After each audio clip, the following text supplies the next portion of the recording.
Warning: the following fighting game opinions come from a casual player of the fighting game genre.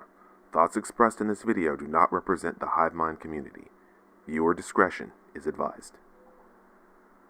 I don't hate Soul Calibur 6. I hate its priorities. Back in the days of the PS2 era, worrying about not getting a complete game wasn't a thing. And back in 2005, when I got my hands on Tira in Soul Calibur 3, I was blown away at how cool she was. I wasn't the only one who thought so either, because she appeared in Soul Calibur 4 and even 5. Ugh. Imagine my surprise when I found out that I would have to buy her as Day 1 DLC in Soul Calibur 6. I mean, this wasn't just some character that had been in one game. She had established herself as a pretty permanent addition to the series. And then we have Amy, who was in Soul Calibur 2, 3, and 4. Some people speculate that Viola from Soul Calibur 5 was just Amy, but hell, even if we don't count that, she's a pretty prominent person in the series. I bet you can see where I'm going with this now, but honestly, I'm not against DLC in fighting games. In fact, I think it's a great way to keep a fighting game alive, if you do it right. Now, I like Geralt of Rivia, the Witcher. He has great moves, and he fits the world of Soul Calibur as far as a crossover guest goes. But he came with the base game, and I had to buy Tira.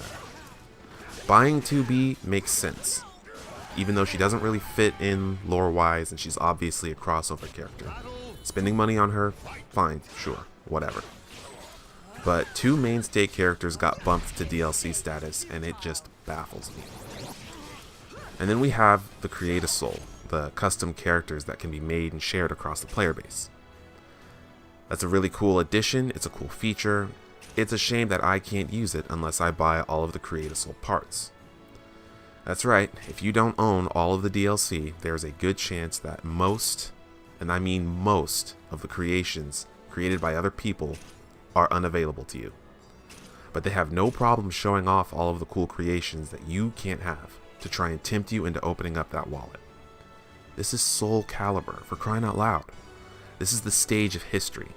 And if you had told me that this was going to happen back when I was fighting the shopkeepers in Soul Calibur 3 in my living room with my friends, I would have called you an idiot and thrown something at you for distracting me. Those bitches were tough, and the win conditions were bullshit. I mean, it's Soul Calibur.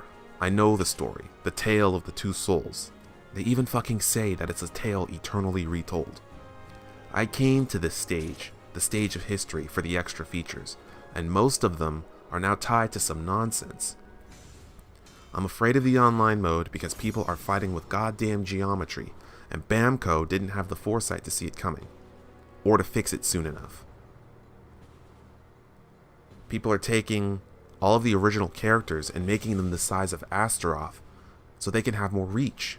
This isn't the sort of thing that I would associate with Soul Calibur.